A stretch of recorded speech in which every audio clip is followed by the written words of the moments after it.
अगर मैं तुमसे कहूं कि नारुतो कभी अकेला बच्चा था ही नहीं, कि जिस रात पूरा गांव उसे एक राक्षस समझने लगा, उसी रात उस राक्षस ने उसे अपना शिष्य बना लिया, तो ये कहानी है उस दुनिया की जहां कुरामा ने नारुतो को जन्म से ही ट्रेन किया और उसी एक फैसले ने पूरी निंजा हिस्ट्री को रीराइट कर दिया।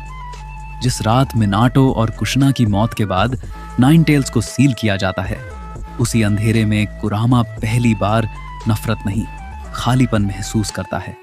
और वही पल निंजा इतिहास की दिशा बदल देता है, क्योंकि कुरामा तय करता है कि यह बच्चा उसका जेलर नहीं बल्कि उसका उत्तराधिकारी बनेगा। बचपन से ही नारुतो के सपनों में कुरामा की आवाज गूंजने लगती है। वह उसे सिखाता है कि चक्रा सिर्फ ताकत नहीं, अनुशासन है, दर्द कमजोरी नहीं, जानकारी है, और गुस्सा तभी हथियार बनता है जब दिमाग शांत हो। एकेडमी में नारुतो जानबूझकर फेल होता है, शोर मचाता है, ताकि थर्ड होकागे और डांजो में से कोई भी यह ना समझ पाए कि वह अंदर से कितना तेजी से बढ़ रहा है। मिज़ुकी आर्क में स्क्रॉल चुराते वक्त कुरामा उसे शैडो क्लोन का असली सच बताता है। हर क्लोन एक जिंदगी जीता है और एक ही रात में नारुतो हजारों घंटों की ट्रेनिंग जमा कर लेता है।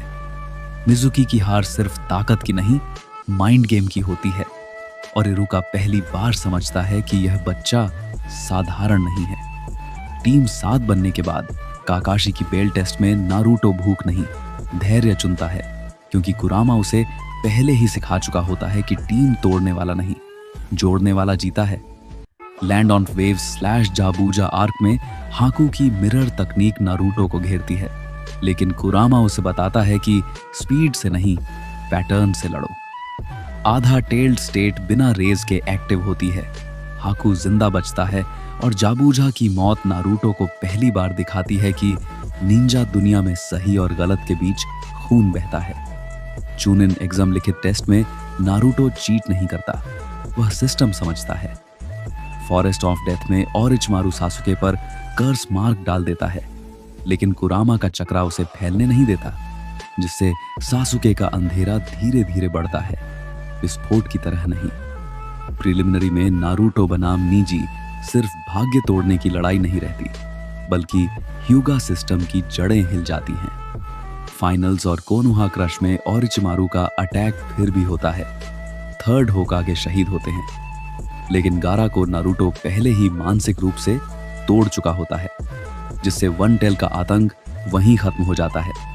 त्सुनाडे सर्च आर्क में नारुतो रासेंगन सिर्फ सीखता नहीं, उसे परफेक्ट करता है, और त्सुनाडे उसमें मिनाटो की नहीं, उससे आगे की झलक देखती है।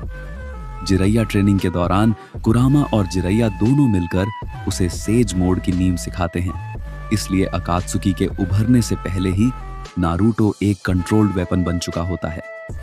सासुके भगोड़ा arc valley of the end तक जाता है, जहां नारुतो जीत सकता है, लेकिन मारता नहीं। वह सासुके को जाने देता है ताकि वह खुद सच्चाई देख सके। अकात्सुकी आर्क्स में नारुतो हर फाइट से पहले दुश्मन की सोच तोड़ता है, ताकत बाद में दिखाता है।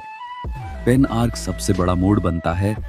जिरैया जिंदा रहते हैं क्योंकि नारुतो पेन की इंफॉर्मेशन पहले ही निकाल चुका होता है। कोनोहा पर हमला होता है, लेकिन इस बार नारुतो गुस्से में कुरामा को नहीं छोड़ता, बल्कि दोनों पूरी सिंक्रोनाइज्ड पार्टनरशिप में लड़ते हैं। नागातो जिंदा रहता है और रिन्नेगन का सच दुनिया के सामने आ जाता है। 5 केज समिट में नारुतो भीख नहीं मांगता, वह चेतावनी देता है। अंत में 4th ग्रेट निंजा वॉर में यह नारुतो सिर्फ जिनचुरिकी नहीं, एक सेनापति होता है। कुरामा पूरी तरह मुक्त होकर उसका पार्टनर बन चुका होता है, सासुके साथ खड़ा होता है। मदारा की योजना समय से पहले टूटती है, ओबितो जल्दी गिरता है और कागुया की वापसी अधूरी रह जाती है। इस टाइमलाइन में जीत किसी एक फाइट से नहीं आती, बल्कि उसी रात तय हो जाती है, जिस रात कुरामा ने दुश्मन नहीं, गुरु बनने का फैसला किया।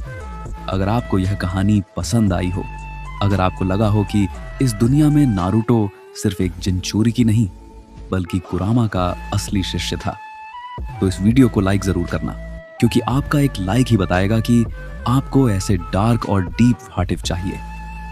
500 व्यूज पूरा होते ही इस कहानी का पार्ट 2 आएगा, जहां कुरामा पूरी तरह आजाद होगा और नारुतो अपनी असली लिमिट तोड़ेगा। चैनल को सब्सक्राइब करो ताकि अगला पार्ट मिस ना हो, और इस वीडियो को शेयर करो उन नारुतो फैंस के साथ जो सोचते हैं कि उन्होंने सब देख लिया है, क्योंकि असली कहानी अभी शुरू ही हुई है।